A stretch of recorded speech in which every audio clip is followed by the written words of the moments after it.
the understandings that come from the readings and from the practice and so forth, more than anything, other than just giving you a conceptual understanding, more than anything, those things are intended to motivate you. Because if you really understand the teaching, right, really understand the teaching, it's based essentially on the same thing as the story of Buddha is based on, which is that he was terrified of the reality of death and sickness, and he didn't know about that. And when he found out about that, he felt that to continue to live life without finding out whether there's anything other than that didn't make any sense, was unacceptable. So that's the thing that you have to get out of the teachings and the conceptual understanding. From the conceptual understanding, you have to get to a place where you're disillusioned.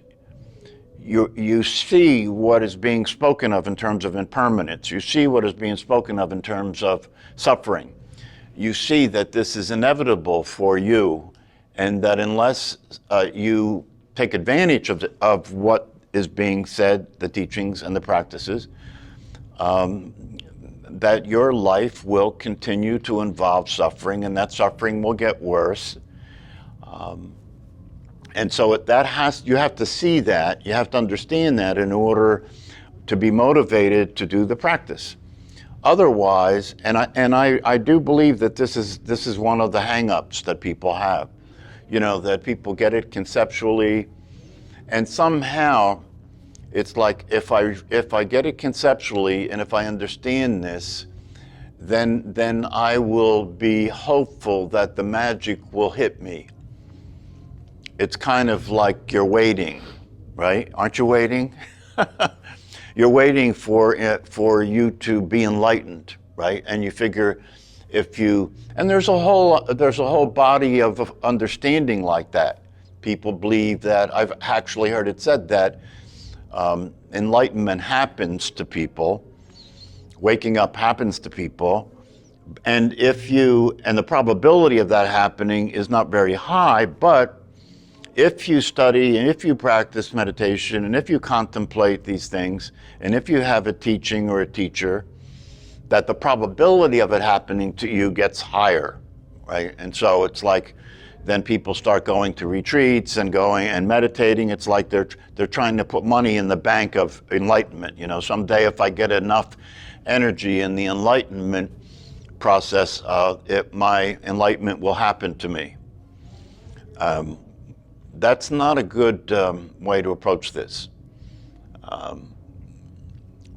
It's a lot more likely that if through the understanding of the teachings and through the understanding of the fact that ignorance is prevalent in humanity and ignorance equals suffering, that you recognize that you're in that process, you're part of that ignorance, because you've been conditioned the way the rest of humanity has been conditioned, and that conditioning is conditioning to have you believe you're something you're not.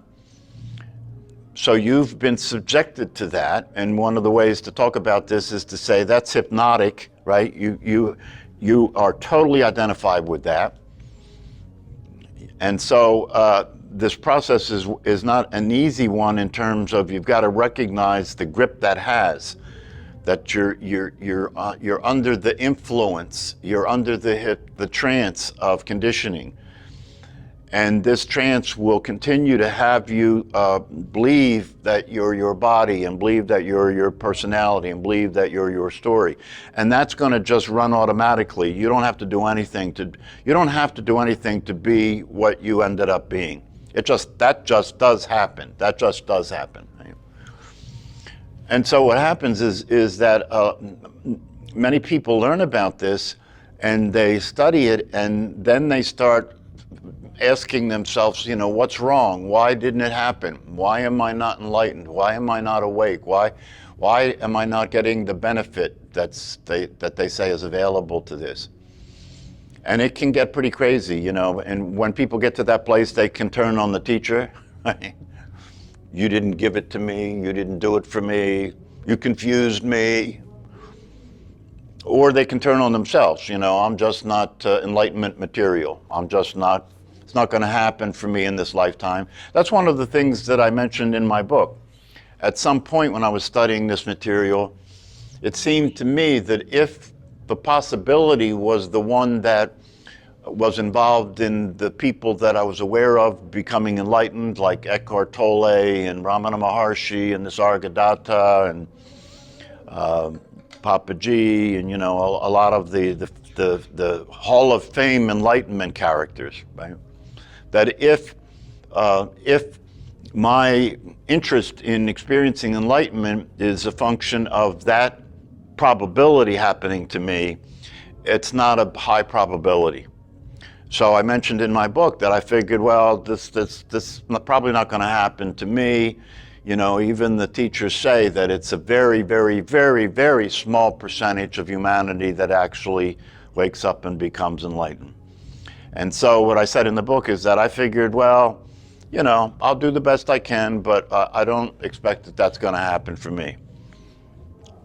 But it turns out that that's not the only possibility. It turns out that if you take this seriously, right, and if you begin to practice this consistently, if you start to practice informal meditation, if you start to practice paying attention, and the person that wrote this question, it was really excellent that he pointed this out, because he said that now that I see that the practice is the key, that's going to give me another way to work with this, another way to move forward with this. And then he said, could you be more explicit in the class about practice? What does that look like? Can you give some examples? Well, one example that I can give that is if you just do this one thing, first of all, you've got to be able to pay attention consistently. So that's number one. Just that one thing, just to practice paying attention consistently, right? Even if that's all you're doing is practicing paying attention consistently, right? That means that you will then begin to see the personality rather than be the personality. That's what you're practicing, right? Because when the thinking activity is occurring, it's generating the personality. But if you identify with that, you can't see it, right? When you think you're thinking your thoughts, you can't see the thinking process because you're being the one the thinking process is generating as an illusion. You see what I'm saying? So you're being the illusion. You can't see it because you're being it. You don't have any distance from it to see it. So the practice of paying attention gives you the opportunity to begin to see it, not as it, but see it, see the operation run, see the personality run. And if you get that, if you're able to have that witnessing occur through practicing paying attention, it will educate you, it will give you the education you need, because you'll watch the personality. You'll watch the personality try and hold on, you'll watch the personality try and escape, you'll watch the personality resist, you'll watch the personality try and control things. And you'll see the operation, and you'll see the operation is not very successful. The other thing is, and this is what the brain scientists tell us, if what you practice is paying attention so that you can be the witness to the default state, right? The default state, by now, I hope you know what I mean if I say the default state, right? Do you know what I mean? Yes. See, she's got all the right answers. I understand the concepts by now. I'm in trouble. I just don't practice it. Okay. All right. Well, then you see that. I don't pay attention. Yeah. Well. At all. Okay. So if you're practicing paying attention and you're practicing paying attention to the default state, that's going to be a very powerful practice. What does that mean? It means that it's going to be one of two things all day long. Either your attention is focused on something that's a practical situation, like driving a car, paying your bills, doing your job at work, or whatever the case may be. And as Balsekar said, as Ramesh Balsekar said, this could be called the working mind. So if you're paying attention, you'll notice you're in the working mind, right? Nothing wrong with that. You know, you can relax, you can really give your full intelligence to that process and so forth. However, if you pay attention, you will begin to see that more than half the time, when you're not in a situation where you have to apply your attention and use the working mind, you're in the default state. What that means is that you're being the personality, and as that personality, you're relating to what's happening. And as that personality, the way you relate to what's happening is you want more of what feels good and less of what feels bad. And when you're being the personality, and that's the way you're relating to things, you're being your mind, because that's the operation of the mind. So to pay attention, to just catch that, to notice that, and whenever you notice that, to move your attention away from that process where you're consumed with thoughts about yourself. That's the default state, consumed. And by the way, that's where the anxiety and depression will come from, right? Yeah, the anxiety and depression will come from you as a person who thinks you're a physical body, are thinking about your situation, thinking about your past, thinking about your future, and you're upset and scared. That's where the anxiety comes from. That's where the depression comes from, where people who are identifying themselves as the personality feel anxious and fearful about everything, because all the information they're getting from the news is telling you to be afraid, right? You should be afraid, right? And then you're also afraid because you're vulnerable. Emotionally, you're vulnerable, right? Physically, you're vulnerable, right? And so you're preoccupied with this, right? And the preoccupation with this process where you're consumed with thoughts about and feelings and sensations about yourself generates a paranoia. So you start being afraid of being afraid. You start being afraid in such a way where you talk about what you can and cannot do. I could never go there. I would never do that. And as you get older, your world starts to get smaller and smaller and smaller until I can't leave my house. And then I can't leave my bed, right? And then, of course, you know, you're on medication and you're a psychiatric case, right? So there's a lot of yet to be diagnosed psychiatric cases walking around. And the isolation is not yet in the house or the bed, but the isolation is in the head, right? It's not yet in the house or the bed, but it's in the head. Living in here, you know, trying to keep this private, keep this separate, keep this safe. So these are some things you can practice. You know, practice learning about the default state. Maybe even reading the literature, the neuroscience about the default state from Richie Davidson and Dan Goldman in their book, Altered Traits. And that will help to motivate you too, you know, to understand what it costs you to allow yourself to wallow in this state, this default state. You know, you could call it ruminating, you could call it worrying, right? You could call it bad dreams. So to practice being aware and pay attention so you can recognize when you're in that state, and then practice moving your attention out of that. And that becomes your job. Your job becomes mind management. Your job becomes paying attention so that when what occurs in your mind is negative, scary, right, unrealistic, right, that when that occurs in your mind, right, that you move your attention away from that. This is mind maintenance, right? Because one of the things you come to understand is it's possible to create a beautiful mind. It's possible to have a mind that stays clean, that doesn't get involved in a lot of unnecessary worrying and so forth. So when things like that come up, the question is, and when things like that come up, it's going to have a draw. You know what I mean? It's going to want to pull your attention to it, right? So you're going to have to catch it when it comes up. And when those things come up, and you recognize that they're not useful, that they're putting darkness in your mind, right? Then the practice is to keep moving your attention away. And when you move your attention away, you're robbing those patterns and those neural patterns and those thought processes of the energy they need to exist. It's that simple, right? And you could say that the conditioning just happens because you're right. It's not like somebody intentionally says, okay, we're going to keep conditioning people. No, they don't even see it. You see, what we call conditioning here, right, in the popular parlance is called education, right? So we call it conditioning here because we can see how it sets you up to suffer, right? But in the ordinary way of understanding these things, it's not considered something that's going to set you up to suffer. It's considered education. And it's considered important education because it will train you to be a good citizen. It will train you to make money. It will train you to participate in the social insanity. That can all happen without you going crazy in the process. That's like, And that can continue to happen with your going sane. See what I'm saying?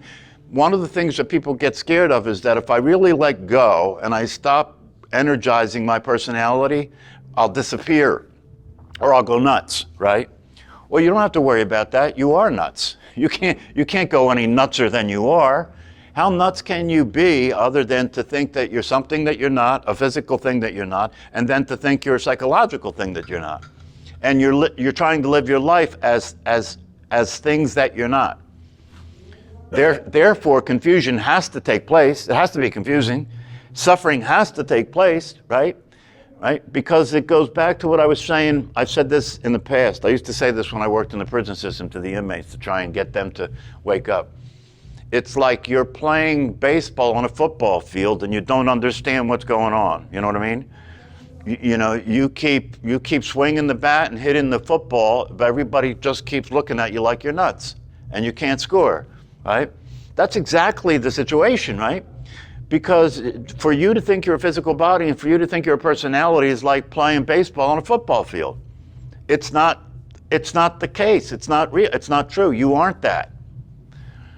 So that's the practice piece. And I really appreciate that person bringing that up because it is the case as far as I can tell. Because everybody that I work with these things and I talk to with these things, it's very, very evident at this point that that's what's missing. You know, when you talk to people and they say, oh, I understand the concepts of this and everything, but when it comes time to practice, I don't. So how could you expect anything to be any different? That's right. I mean, all the time. All the time. It's like Nisargadatta said. When Nisargadatta said his guru told him to just keep your eye on, just keep paying attention to the I am, that's what he was saying. Keep practicing all the time. Keep practicing seeing who you really are and noticing what you're really not. Do that all the time. And Nisargadatta said it took him 2 years and he was awake. That's not bad. You know what I mean? If you were going to sign up to wake up in 2 years, right, that would be pretty good. 2 years is not a lot of time. What's that? should have been there by now. Well, that's the way the mind will, smack you in the face once in a while, right? Accuse you of being a failure, accuse you of being inadequate. All the while that's the thing. All the while that's going on, you're actually free, right? You're actually free, but you continue to think of yourself in a way that keeps you in prison. You're free, but you actually continue to think of yourself in a way that keeps you in prison. So practice. So the takeaway today is practice, right? And it's something that the more consistent you get at it, the freer you will be. The more consistent you get at it, the more peace you'll have. The more consistent you get at it, the clearer you'll see what's going on, and then you'll get all the benefits. But you can't, it's naive to think all you have to do is understand this stuff and some sane is going to come down. And this is, part of this I think goes back to some of the practices in the East where there are some forms of teachings and practices where it's believed that the teacher can transmit, can transmit enlightenment to another person. And so I think that feeds the idea that it's something that will happen to you, right? But I can tell you from my own experience, right, that while there have been awakening experiences, right, while there have been times when something opened up or a bubble broke or whatever, that was happening in the process of practicing. Do you understand? That wasn't happening by itself. That was happening in the process of practicing. How could it not happen in the process of practicing? If you're practicing keeping your mind clear, if you're practicing keeping your focus on the truth, right? How can that not eventually become your world? I mean, that's how it happened this time. That's how this became your world, isn't it?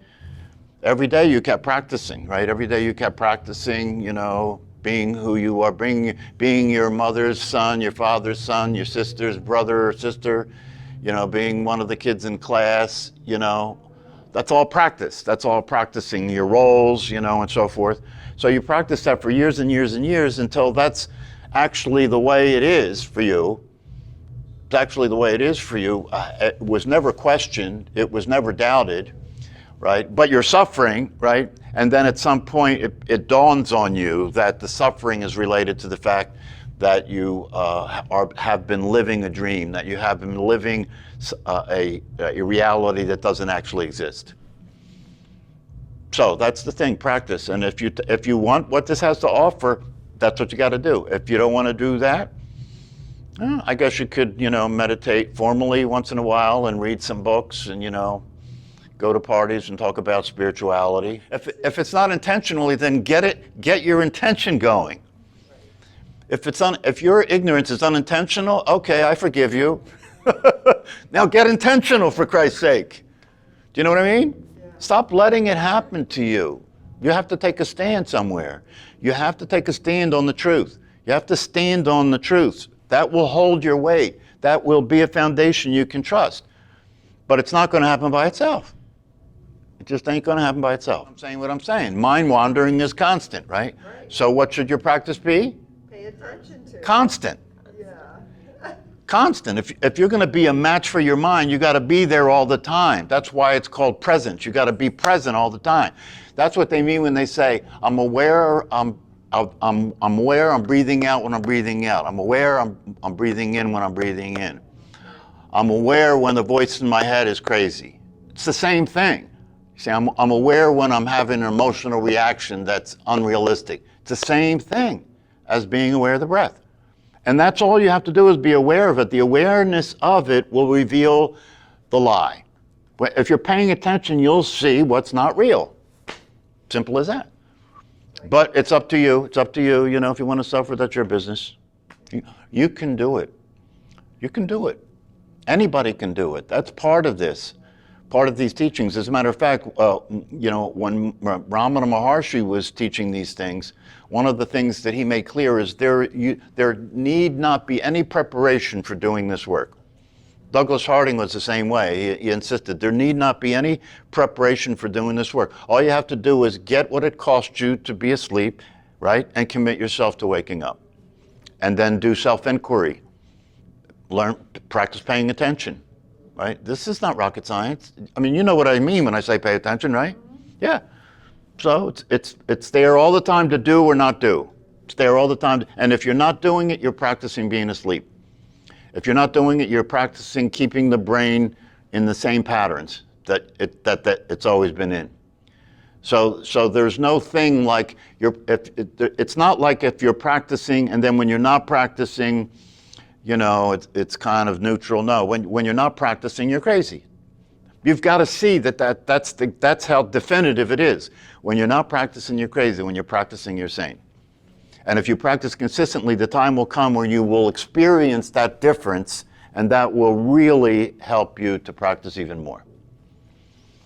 So go practice.